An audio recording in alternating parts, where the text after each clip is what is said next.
We wish you an inspiring and impactful time.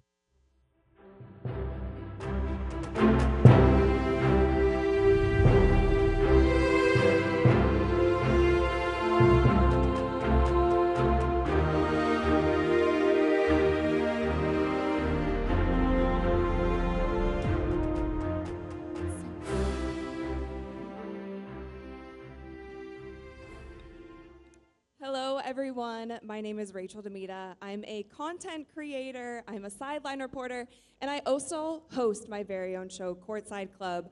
I have been working in sports media for over a decade now, and I could have never imagined that my career would be this cool.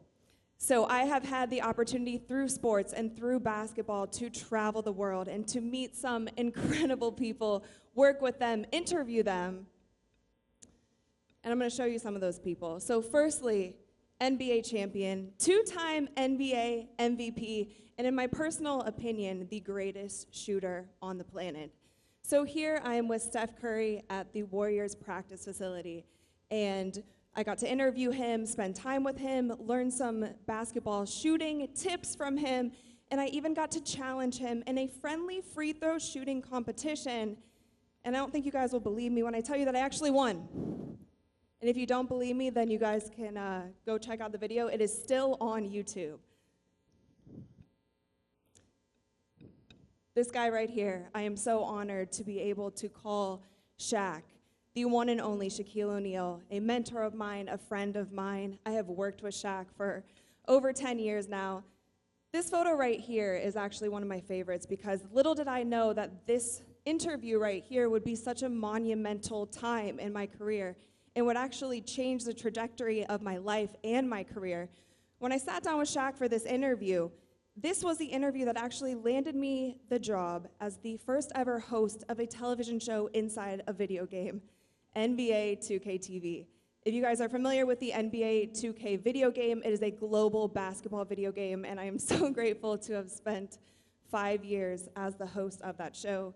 And then here I am with Shaq once again. He was the coach of one of my celebrity basketball games. This moment right here is myself with Kobe Bryant. I had the opportunity to travel to China for FIBA World Cup. I got to sit down with Kobe, do a full interview, learn from him, talk about his Mamba mentality, what he did in his career, learn from him, take all of this in. One thing about Kobe Bryant is his aura is unmatched. It is like no one that I have ever met, and I'm just so inspired by his passion, his grit, that Mamba mentality, and if I can just acquire 1/10 of that Mamba mentality in my career and in my life, I will be so proud.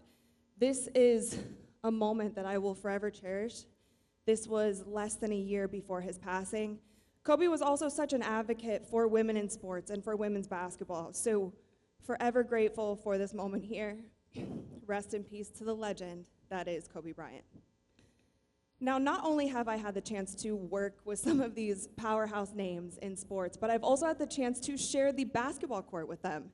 So I've played in multiple celebrity basketball games. Two of them that really stood out to me were the official NBA All-Star Celebrity Games. I played in New Orleans and also in Los Angeles. So as you can see here, I'm scoring on multi-billionaire and business mogul Mark Cuban. And here I'm standing with one of the greatest women's basketball players of all time, Miss Candace Parker herself, and also somebody who I looked up to so much as a child. This Los Angeles celebrity all-star basketball game was also such a fantastic moment in my career and also for my social media career.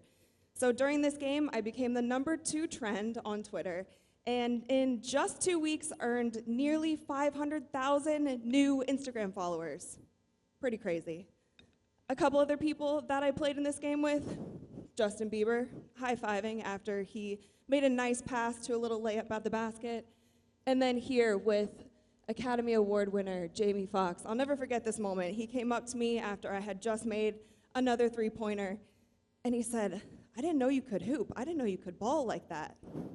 So that was pretty cool. Now I'm showing you all these photos, and they probably look glamorous and fun and exciting, but none of this happened overnight. It actually all started here. So before my career in media, I was a basketball player first, and I dedicated the first half of my life to the sport of basketball. I was relentless in my pursuit of becoming the best basketball player that I could possibly be. And so when I was thinking about what I wanted to share with you guys today, of course I could share social media tips, hacks, little tips and tricks and skills that you can learn to work in media. But instead, I wanted to share with you two things that I learned in basketball that have shaped me into the woman that I am today and have been so monumental into the success of my career in sports. So both of them have a backstory, and we are going to take it all the way back. We are going to start with this little girl here. She is 10 years old. Now, when I first started playing basketball, the photo's cute, but I was terrible. I was the worst on my team. Thank you. I was the worst player on my team when I started playing basketball, and that was hard, going into a sport that you weren't the best, you didn't really know what you were doing, but when you're a kid, you fall in love with whatever it is, and when you're a kid and you love something, you also tend to obsess over it. I'm sure some of you have kids, been around kids, they just want to do it all the time. And so that's what happened with me in basketball. From that first year to that second year, I played basketball all the time. That is all that I wanted to do. And from that first season to that second season, I became the best on my team. And at that time, I gained so much confidence in myself. And I said, you know what? I really might have a future in this. And I wanted to keep going. So in the United States, there's a club program called AAU basketball. And essentially, that's when the best of the best come together. You travel around the world. You play the best players around the world. And I was ready to take that next step because I had so much confidence. I was so good. So I tried out for this club. This club has an A team, a B team, a C team, and a D team. The A team being the best, the D team being the worst. Now I had so much confidence, right, because I was the best on my team in this little youth league. I thought for sure I'd make the A team. Fast forward to after tryouts, my name gets called for the C team. And I remember sitting on the floor at 11 years old, and I always learned in basketball that you don't show emotion on the court. You wait till you get off the court before you cry, before you show any of that. So I waited till I got to the car, and then I cried, and then I broke down.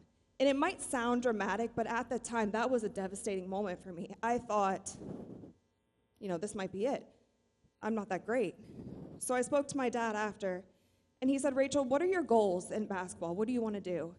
And I said, Dad, I want to be the best, and I want to get a full ride Division I scholarship to play in college. He said, you can do all that. You just have to outwork everyone. So that's number one, outwork everyone. Outwork everyone for me in basketball was waking up at 5 a.m. before school started just so I can get in an extra practice. Outwork everyone for me in basketball was when it was snowing outside, when it was bad weather, when it was a holiday, when I couldn't get access to a gym, I would go in my basement and I would dribble around the basement just so I could get a little bit better at my ball handling. Outwork everyone for me in basketball was staying after practice and trying to get another 100 to 500 shots in just so I could perfect my three-point shooting. Now, outwork everyone for me in my career is me in college, waking up at 3 a.m. just so I could report to the morning news at 4 a.m. and I could do an unpaid internship while being a full-time college student. Outwork everyone for me in my career is making sure that I am prepared for every single moment. All of those highlights and things that I showed you in my career, I was prepared for those moments because I took that extra time. I did that extra practice. I woke up a little early. I got a little less sleep than the people around me.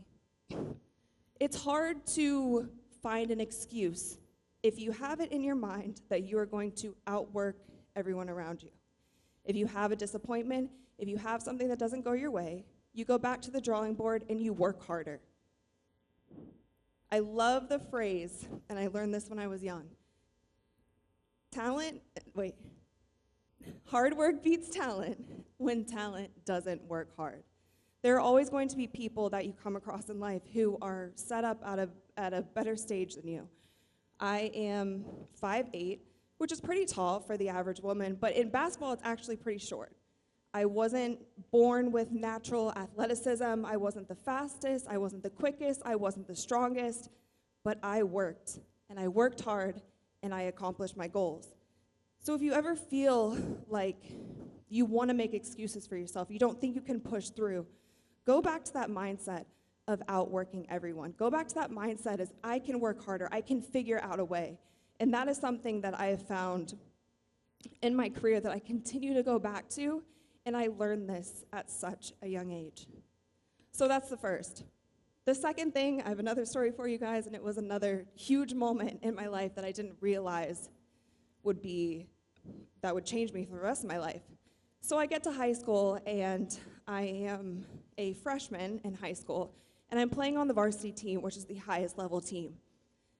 Now, I'm the youngest player on my team, and my coaches were so tough on me. Sometimes I would say even mean. So I go to practice, and they are yelling at me. I can't do anything right, it seems like. And other players on my team they're throwing the ball away, or they're missing shots, and everything is fine. So there was once again many times that I was at basketball practice, and I would leave my basketball practice, and I would be crying again. Because you don't cry on the court. Remember, you wait till you leave. And so, I thought, I might need to talk to them. I think they're being a little bit too tough on me. I don't think that this is fair. And so I scheduled a meeting with them, and I said, coaches, what's going on? Why are you so tough on me? Why are you mean? And they looked me straight in the face, and I'll never forget this. And they said, Rachel, you can get thick skin, or we can put you on junior varsity. So basically what they were saying, you guys, you can get tougher, you can get thicker skin, or we can put you back on the C team, that team that you were sitting on the ground crying about when you were 10 years old. So get thick skin.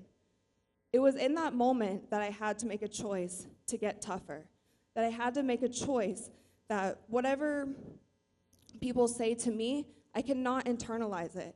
I can either get tougher, I can get thicker skin, or I can go back and not be as great as I want to be. And that is something, especially in my career, when I have millions of followers on my social media pages, I've heard everything. I've seen all the comments, I've seen the articles written about me, I have seen the lies spread about me. And the more successful that you become, the more hate is gonna come. You're gonna get so much more love, you're gonna get all of that attention, all of the great things, all these highlights that I showed you guys at the beginning of this presentation. But what also is gonna come with that is there's going to be negative things, there's going to be things that you have to overcome. And you can ask anyone, there's been so many people on this stage over the past 48 hours, you can ask any of them the things that they've had to overcome, and they've had to be tough. You have to have thick skin. You have to be mentally tough. You have to have that Mamba mentality. And for me, I've never forgotten that. And what went from being two coaches that I thought were so mean, they were being tough on me because they saw my potential. They saw that I could be great. And they sat me down, and in that moment, I will be forever grateful that they told me, Rachel, get thick skin. Because of that, I did get a full ride scholarship to play basketball in college.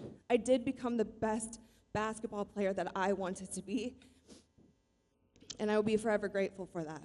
And that is something that I continue to pull throughout my career, and it has made me into the woman that I am today. So those are the two things, you guys. Outwork everyone and get thick skin. Now, this is one of the first times that I've been on a stage like this and shared my personal story. It actually is easier sometimes to interview someone else and let them share their accomplishments. And I was very excited, so grateful that I was invited out here onto the stage. And I hope that you guys got something from my message.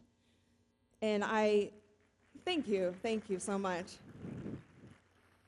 So when I heard the news, I texted my father and I told him about it. And this is what he said to me. He said, get to work. I'm going to love the end product. Once again, get to work. Thank you.